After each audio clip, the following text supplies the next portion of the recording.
You need the courage to continually move yourself in the direction of your biggest goals and ambitions.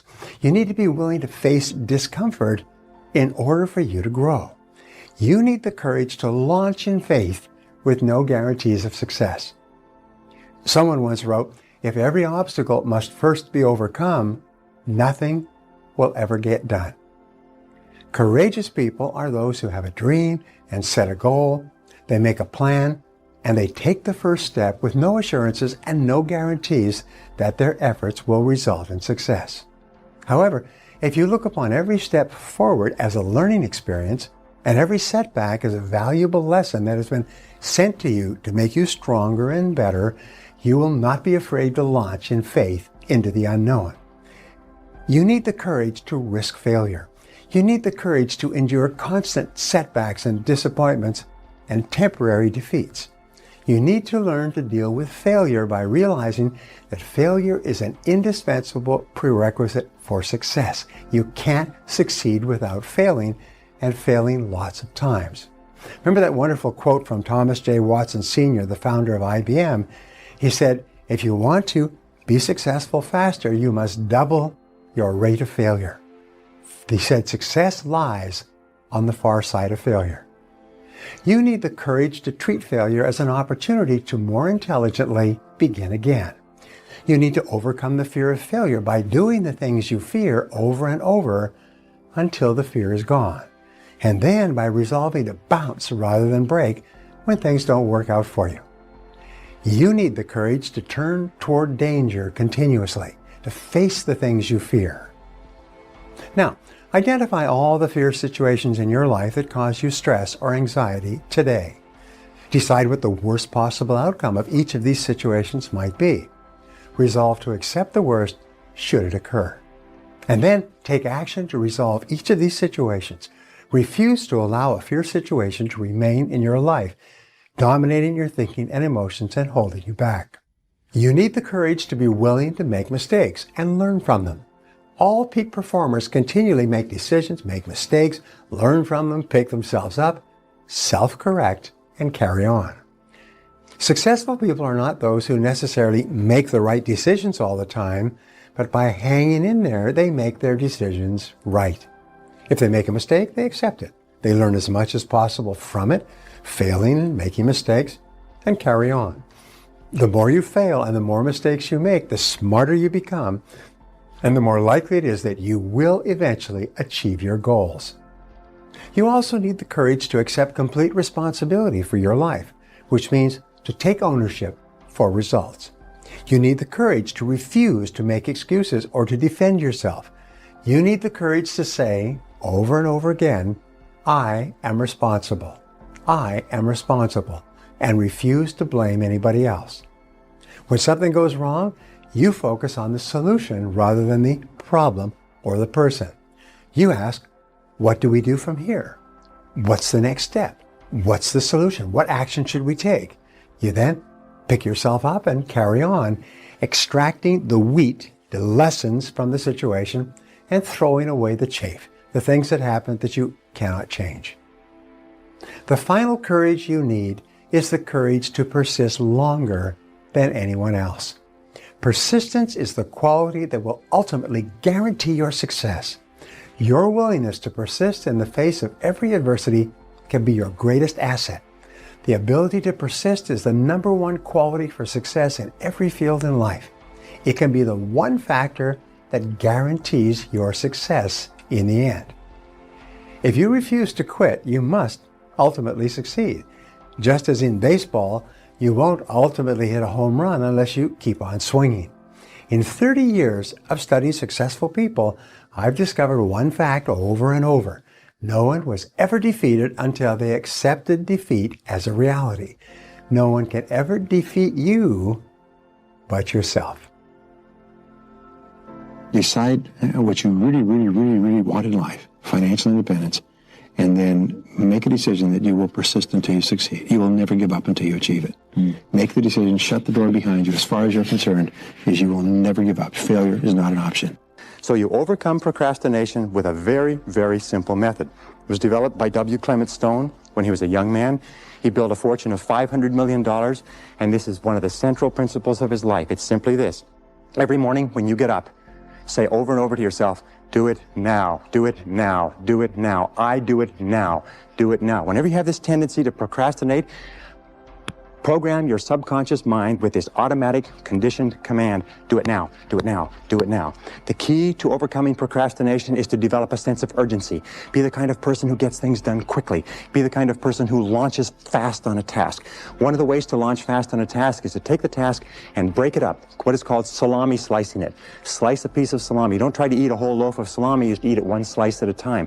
Take your task and break it up into small pieces and to do one piece at a time. Say over and over to yourself, do it now, do it now, do it now. Do you know that less than 2% of the population have a sense of urgency? And that there's not an example of a successful person anywhere who does not have a sense of urgency? That if you just develop a sense of urgency, when somebody gives you a task, that you get on it and do it fast, that alone will move you into the top ranks in a very short period of time. In a study done amongst 104 chief executive officers 2 years ago, they asked what would be the qualities that would put a person on the fast track in their career. You know the conclusion they came back to with? 2 qualities. Number 1, the ability to set priorities, to choose what was relevant over what was irrelevant. And number 2 was the ability to get the job done fast. If all you did was this, set priorities and get the job done fast, that alone would cause you to stand out from 80 to 90% of the people that you work with. Delegate everything that you possibly can. Now, what does delegation mean? Delegation is very simple. What it means is this, is that whatever your hourly rate is, let us say your goal is to earn $50,000 a year. If you work 8 hours a day, that's $25 an hour. You got that? So you're a $25 an hour person. Now, the only way you can make $25 an hour is if you do $25 or more work. And the only way you can do $25 an hour or more work is if you take anything that can be done by anybody who earns less than you per hour, 20, 15, 10, 5, and so on, and delegate, outsource, have somebody else do it. The most valuable resource in the world today is productive time. And do not waste your productive time dropping off laundry, getting your car washed, mowing your lawn, cleaning your house. Do not waste your productive time doing things that you can hire people to do for $5 or $10 an hour. Use your productive time on tasks that are more expensive, of higher value. Delegate everything that you possibly can. In fact, its general conclusion is this, is that if you cannot delegate, if you cannot get other people to do things of lower priority for you, you cannot grow, you cannot develop, you cannot be successful. You may be successful running a shoe shine stand, but that's about the limit of it. Delegation requires one key word, clarity. Clarity. The reason people don't delegate is because they've delegated and other people have dropped the ball. But the major reason why people don't fulfill the task that you've given to them is because of lack of clarity. So when you delegate, here are the keys. First of all, think through what you want done. Write it down. Second of all, pick the right person to do it. Don't give a major task to an incapable person. Third of all, make it crystal clear what you want done and when you want it done. And fourth of all, check, review, inspect, keep on top of it to make sure it is done on time. Never assume that anything will be done on time. I read something years ago, a great sign that said that assumption lies at the root of all foul-ups. Never assume that anybody or anything will be done on time unless you check on it yourself. Move out of your comfort zone. It's the courage to move into your zone of discomfort where you feel awkward and clumsy and sometimes alone. The comfort zone is one of the greatest enemies of human potential and of your potential. When people get into a comfort zone, they strive to stay in that comfort zone even if they're not happy with their situation. Often their whole lives pass them by while they're furnishing and reinforcing their little rut of medium performance. Set a goal and make a plan to become very good in each of those areas. Just think, you may be only one critical skill away from top performance in your job. Here's one of the greatest questions you will ever ask and answer. It's this: what one skill, if I developed and did it in an excellent fashion, would have the greatest positive impact on my career? Let me repeat that. What one skill, if you developed and did it in an excellent fashion, would have the greatest positive impact on your career? You should use this question to guide your career for the rest of your life. Look into yourself for the answer. You probably know what it is. Ask your boss this question. Ask your coworkers. Ask your friends and your family. Whatever the answer is, find out and then go to work to bring up your performance in this area. There's an old saying that by the yard it's hard, but inch by inch, anything's a cinch. One of the best ways to overcome procrastination is for you to get your mind off the huge task in front of you and focus on a single action that you can take. Confucius once wrote, "A journey of 1,000 leagues begins with a single step." This is a great strategy for overcoming procrastination and getting more things done faster. You can accomplish the biggest task in your life by disciplining yourself to take it just one step at a time. Your job is to go as far as you can see. You will then see far enough to go further. To accomplish a great task, you must step out in faith and have complete confidence that your next step will soon become clear to you. Remember the wonderful advice, leap and the net will appear. A great life or a great career is built by performing one task at a time, quickly and well, and then going on to the next task. Financial independence is achieved by saving a little money every single month, year after year. Health and fitness are accomplished by just eating a little less and exercising a little more day after day and month after month.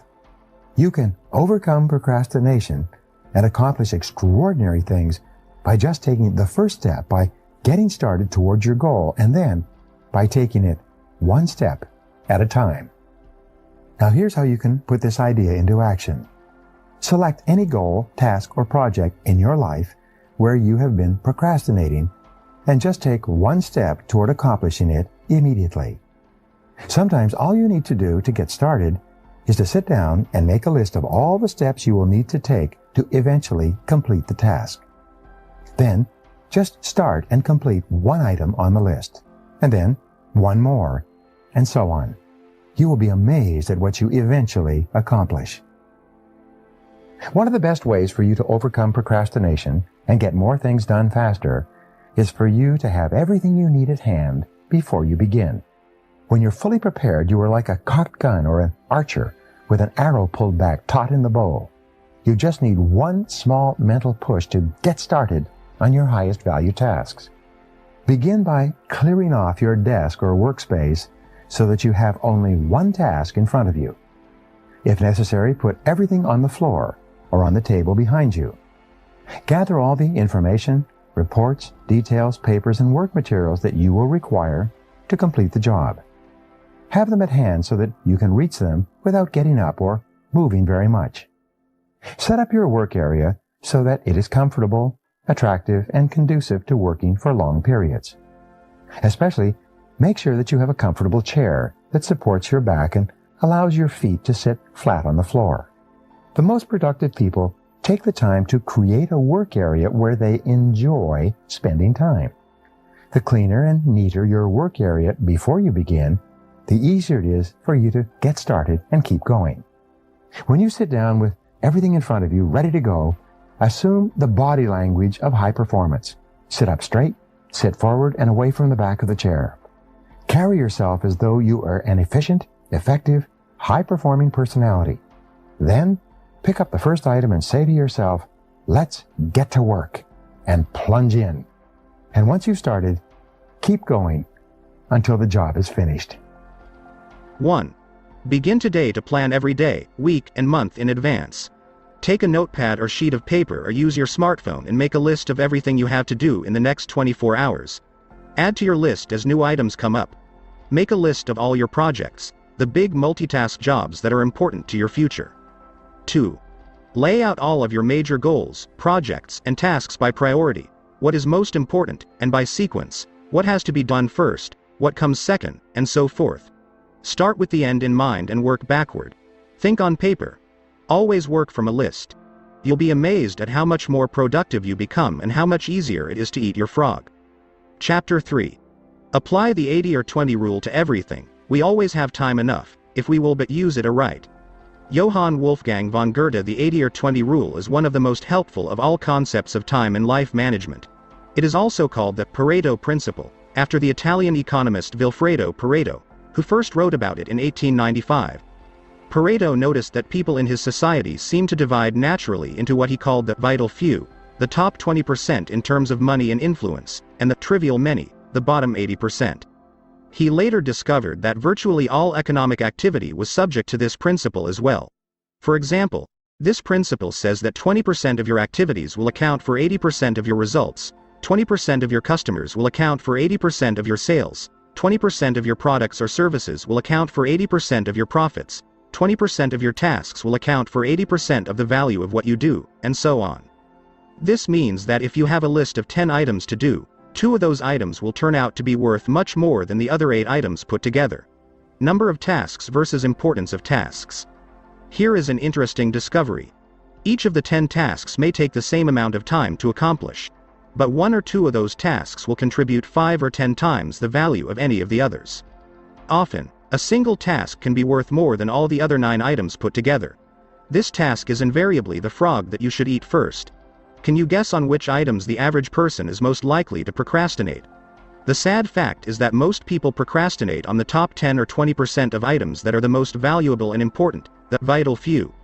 They busy themselves instead with the least important 80%, the trivial many, that contribute very little to results. Focus on activities, not accomplishments. You often see people who appear to be busy all day long but seem to accomplish very little. This is almost always because they are busy working on tasks that are of low value while they are procrastinating on the 1 or 2 activities that, if they completed them quickly and well, could make a real difference to their companies and to their careers. The most valuable tasks you can do each day are often the hardest and most complex.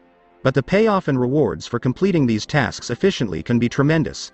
For this reason, you must adamantly refuse to work on tasks in the bottom 80% while you still have tasks in the top 20% left to be done. Before you begin work, always ask yourself, is this task in the top 20% of my activities or in the bottom 80%? Rule. Resist the temptation to clear up small things first. Remember, whatever you choose to do over and over eventually becomes a habit that is hard to break. If you choose to start your day working on low-value tasks, you will soon develop the habit of always starting and working on low-value tasks. This is not the kind of habit you want to develop or keep. Low-value tasks are like rabbits. They multiply continually. You never get caught up. The hardest part of any important task is getting started on it in the first place. Once you actually begin work on a valuable task, you will be naturally motivated to continue. A part of your mind loves to be busy working on significant tasks that can really make a difference. Your job is to feed this part of your mind continually. Motivate yourself. Just thinking about starting and finishing an important task motivates you and helps you overcome procrastination. The fact is, the time required to complete an important job is often the same as the time required to do an unimportant job. The difference is that you get a tremendous feeling of pride and satisfaction from completing something valuable and significant. However, when you complete a low-value task using the same amount of time and energy, you get little or no satisfaction. Time management is really life management, personal management. It is really taking control of the sequence of events. Time management is taking control over what you do next. And you are always free to choose the task that you will do next. Your ability to choose between the important and the unimportant is the key determinant of your success in life and work. Effective, productive people discipline themselves to start on the most important task that is before them. They force themselves to eat that frog, whatever it is. As a result, they accomplish vastly more than the average person and are much happier as a result. This should be your way of working as well. Use the ABCDE method continually. The first law of success is concentration, to bend all the energies to one point, and to go directly to that point, looking neither to the right nor to the left. William Matthews. The more thought you invest in planning and setting priorities before you begin, the more important things you will do and the faster you will get them done once you get started. The more important and valuable a task is to you, the more likely you will be motivated to overcome procrastination and launch yourself into the job. The ABCDE method is a powerful priority setting technique that you can use every single day.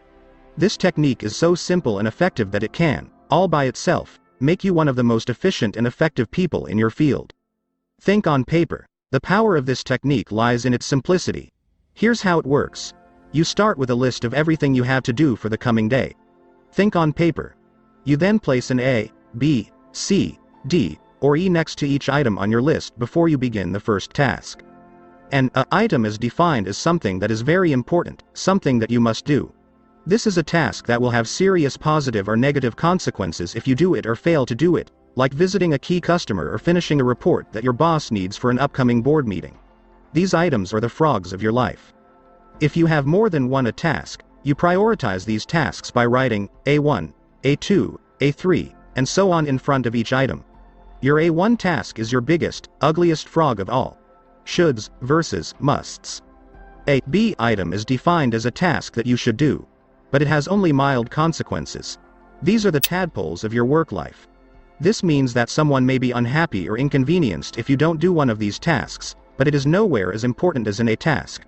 Returning an unimportant telephone message or reviewing your email would be a B task.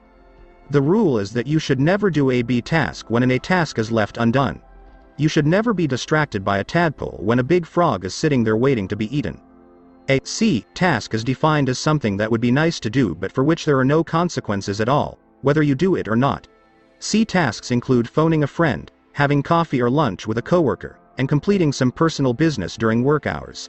These sorts of activities have no effect at all on your work life. A D task is defined as something you can delegate to someone else. The rule is that you should delegate everything that someone else can do so you can free up more time for the A tasks that only you can do. An E task is defined as something that you can eliminate altogether, and it won't make any real difference. This may be a task that was important at one time but is no longer relevant to you or anyone else. Often it is something you continue to do out of habit or because you enjoy it. But every minute that you spend on an E task is time taken away from an A task or activity that can make a real difference in your life. After you have applied the ABCDE method to your list, you will be completely organized and ready to get more important things done faster. Take action immediately. The key to making this ABCDE method work is for you to now discipline yourself to start immediately on your A1 task and then stay at it until it is complete. Use your willpower to get going and stay going on this one job, the most important single task you could possibly be doing.